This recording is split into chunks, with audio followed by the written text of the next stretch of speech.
दिन हो गला जी ए घटना घटेले तांको उपरे कौनसी कार्यानुष्ठान ग्रहण करागला नहीं एवं जहाँ उपरे घटना घटिला जहाँ को एते निर्यातना दियागला तांको मध्य कौनसी प्रकार न्याय मिलिला नहीं। एटा अत्यंत दुर्भाग्यजनक दुखदायक हृदय विदारक एवं जो ओडिया अस्मितार डिंडिम पिटी ए बीजेपी सरकार शासन को आसीची जो ओडिया अस्मिता को मुंडेबार नाटक से करुचंती ओडिशावासी आगे आज तार मुखा खोली। जदि प्रकृत रे मोहन सरकार आंतरिकता थांता ओडिशावासी को तांकर अस्मितार शीर्ष रे पहुँचेबा पई ताहले सेमाने तुरंत जे दोषी तांको उपरे दृढ़ कार्यानुष्ठान नहीं थांते।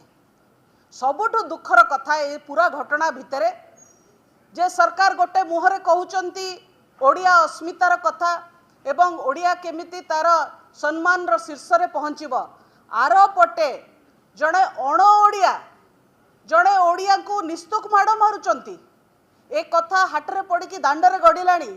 आज ओडिशा ए घटना को लेकिन सर्वभारतीय स्तर रे लज्जित होउची निंदित होउची किंतु राज्य सरकार नीरव रहिबा कोठी ना कोठी तांकर प्रकृत जो मनसा रही जो क्षमता लोभ ए पछरे रही एवं क्षमता पाई से किछि करिवे जो हाथ में छेप पकईथिबे से मुहर ताकू चाटिबे एभली काम मोहन सरकार करुचंती। तेबेले नवीन पट्टनायक सरकार थिला सेतेबेले जे दोषी होउथला ताकू तुरंत दृष्टांतमूलक आखिदृशिया दंड मध्य मिलुथला।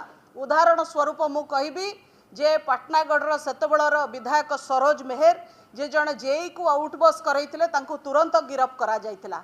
से भली भाबरे प्रशांत जगदेव को मध्य गिरफ करा जायतिला। प्रदीप पाणिग्राही को मध्य गिरफ करा जायतिला।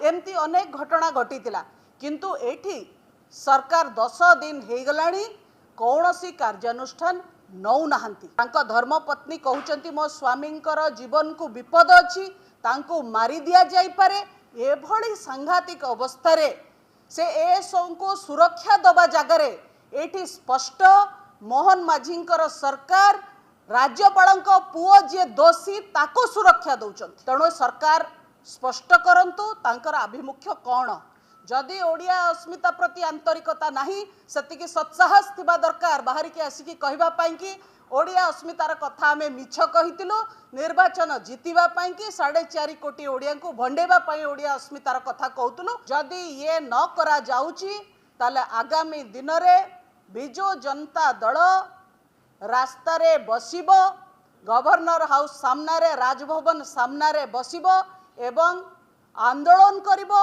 4.5 कोटी ओडिया को प्रकृत अस्मितार कथा कही जागृत करिबा।